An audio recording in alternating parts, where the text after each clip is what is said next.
सहरी में अगर आपने चिकन की ये रेसिपी बना ली तो मैं आपको गारंटी देती हूँ रोज़ेदार आपको दुआएं देंगे। इतनी मज़ेदार सी चिकन की ये रेसिपी है। आज से पहले तो किसी ने आपको ये रेसिपी नहीं बताई होगी किस तरह बनेगी।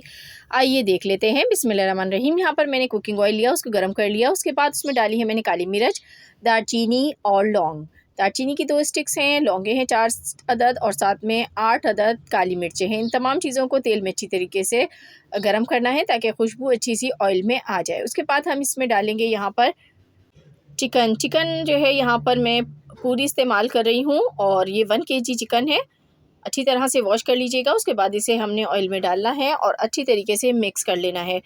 चिकन की जो भुनाई है वो बहुत अच्छे से करनी है। चिकन को हमें ऑयल में फ्राई करना है ताकि इसका एक तो कच्चापन भी दूर हो जाएगा और इसमें स्मेल होती है अपनी एक ख़ास, वो भी दूर हो जाएगी। तो यहाँ पर इसका जो ब्लड है वो बिल्कुल ड्राई हो गया है। चिकन जो है बिल्कुल हमारी अच्छे से फ्राई हो गई। इस पे लाइट लाइट सा ब्राउन कलर भी आना शुरू हो गया है। तो अब इसके अंदर कुछ चीज़ें डालेंगे। लहसुन अदरक का पेस्ट इसमें शामिल करेंगे जो कि इसके जायके को भी बढ़ाएगा और इससे जो है चिकन के सालन का जायका भी बढ़ जाता है। साथ ही इसमें प्याज डाल देंगे। प्याज यहाँ पर मैंने 2 अदद ली हैं बड़े साइज़ की, जिनको मैंने ग्राइंड कर लिया है। तो प्याज से ग्रेवी बहुत अच्छी सी बनेगी।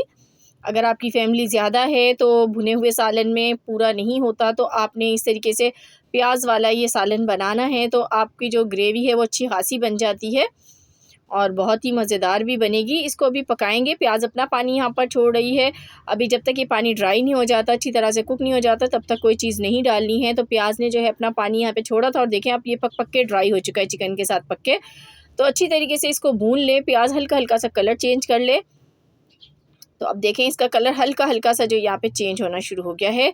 प्याज का कच्चापन बिल्कुल दूर कर लेना है यहाँ पर। अब इसके अंदर डाल दूंगी मैं नमक, आधा खाने का चम्मच या हस्बे ज़रूरत अकॉर्डिंग टू टेस्ट डाल दीजिएगा जितना आपको पसंद हो। हल्दी भी 1/4 खाने के चम्मच से थोड़ी सी ज़्यादा है। दोनों चीज़ें डाल के हम इसको इसके साथ में मिक्स कर लेते हैं।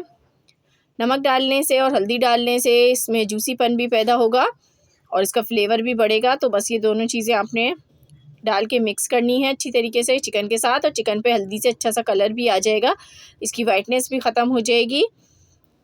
तो ये मिक्स हो गया। उसके बाद अब हम इसमें डालेंगे टमाटर। टमाटर का मैंने पेस्ट बना के रखा हुआ है और टमाटर हम इसमें डालेंगे 1 प्याली। तो मैंने छिलके समेत ही ग्राइंड कर लिया है। आप चाहें तो इसकी स्किन को रिमूव करके उसके बाद ग्राइंड कर लीजिएगा। तो मैं बहुत ही झटपट बनने वाला सहरी में आसान सा सालन आपको बता रही हूँ। इसको बनाने में बिल्कुल भी टाइम नहीं लगेगा। सहरी में अगर टाइम कम भी हो तो भी आप बना सकते हैं, वरना रात को बना के रख दीजिए, ख़राब बिल्कुल नहीं होगा। अब इसमें कुटा हुआ धनिया डाल देंगे, आधा खाने का चम्मच। ज़ीरा डालेंगे, आधा खाने के चम्मच से थोड़ा सा कम है। रेड चिली पाउडर आधा खाने का चम्मच या अकॉर्डिंग टू टेस्ट इस्तेमाल करें। नमक मिर्च हमेशा अपने हिसाब से कम ज़्यादा आप लोग कर लिया करें, जैसी आप लोग खाना पसंद करते हो। मैं जो डालती हूँ वो बिल्कुल परफेक्ट होती है, मीडियम होती है।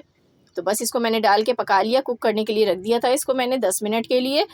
टमाटर क्योंकि अपने ही पानी में पक जाएंगे और चिकन भी बहुत अच्छे से यहाँ पे गल गई है। अब इसमें मैं डालूँगी यहाँ पर ग्रीन चिली का पेस्ट।